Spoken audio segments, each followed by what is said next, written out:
မောင်လေးရေမင်္ဂလာပါအမတက်မယ်နော်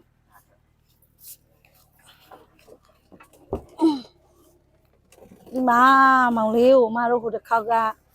ဗီဒီယိုရိုက်လိုက်တာဟလားအဲ့ဒါမောင်လေးကိုတွေ့ပြီးတော့ကူညီချင်တဲ့လူတွေရှိလာလို့အဲ့ဒါကြောင့်မို့ကူညီချင်တဲ့လူကမောင်လေးရဲ့မျက်လုံးကြောင်းခခနနသိချင်မောင်လေးမျက်လုံးကဘယ်တော့မှဘလို့ဖြစ်သွားအမအောင်နည်းနည်းပြောပြပေးပါကင်မရာဘက်ကိုလဲပြောပြပေးနေလေဆရာတော်ကကျွန်တော်ငယ်တဲ့အကောင်ကြီးအဖွက်လောက်ရင်းနဲ့တကယ်ချင်းနဲ့သွားပြီးတိတိတခုလားတကယ်ချင်းအဲ့အပြင်မှာတက်ပြီးတစ်ပိုင်းတော့ပိုင်းယူရတယ်တက်သွားတယ်ယူတက်သွားတကယ်ချင်းပြောတယ်မင်းပုံမမောကြီးနေတဲ့မျက်လုံးထိမယ်တဲ့သူကပြစ်လိုက်တယ်ကျွန်တော်တို့မော့လိုက်တော့တိတိအစီကမကြောက်ဘူးဒီတောင်းမလားစိုက်အိတ်တော့တောင်းမှစိုက်တယ်သူ့ထွက်လာတဲ့ပုံမှာအဲ့ဒီတရက်ပြစ်ချတဲ့တရက်အိတ်ဒုတ်ကအစပေါ့ခါလေးစိုက်ပါတော့အဲ့ဒီကမောင်လေးစေးမကူရဘူးမောင်လေးမှာအဖေအမေတွေရှိသေးလားရှိတော့ဆုံးသွားပြီအဖေလည်းမရှိဘူးညီကိုအခုလောလောဆယ်မောင်လေးတို့လောလောပဲနေရ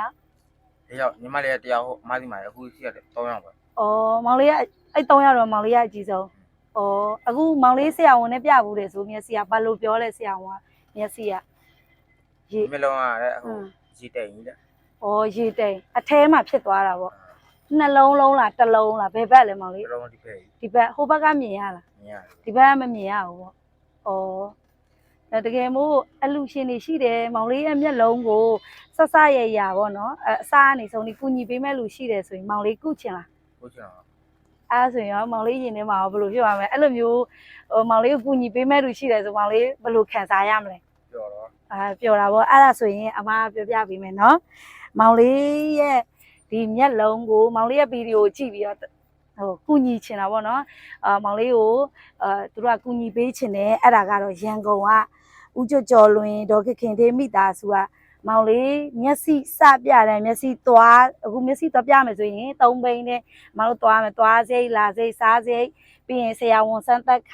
အဲ့ဒီအကုန်လုံးကိုမောင်လေးအခုကစမ်းသပ်ကာလာပေါ့မောင်လေးဆရာဝန်နဲ့စမ်းသပ်ပြီးရင်ဘလို့အနေထားရှိတယ်4-50သိန်းထိကုန်ကြမယ်ဆိုသူတို့ကဆဆရတာဝန်ယူပြီးကုပေးမယ်အမအလူရှင်တွေရှိတယ်ပေါ့နော်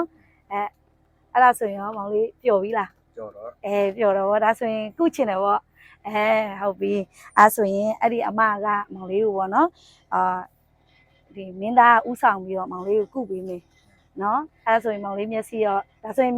မောင်လေးပြတဲ့ဆရာဝန်ကပြန်ကောင်းနိုင်ကြရှိတယ်လို့ပြောတာလားမျက်စိကဘာလို့ရမှာခွဲစိတ်ရမှာလားချစ်ရမှာ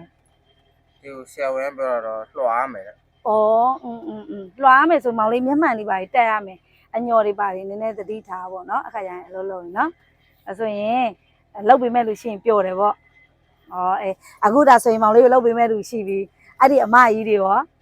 မောင်လေးဘယ်လိုပြောချင်လဲအဲ့ဒီမတွေကိုလေကျေးဇူးတင်လာတာပါအဲ့လိုမျိုးပေါ့မောင်လေးရင်ထဲမှာခံစားရတဲ့ဟာအခုမောင်လေးကိုအဲ့ဒီမတွေကတာဝန်ယူလိုက်ပြီအရန်ကုန်က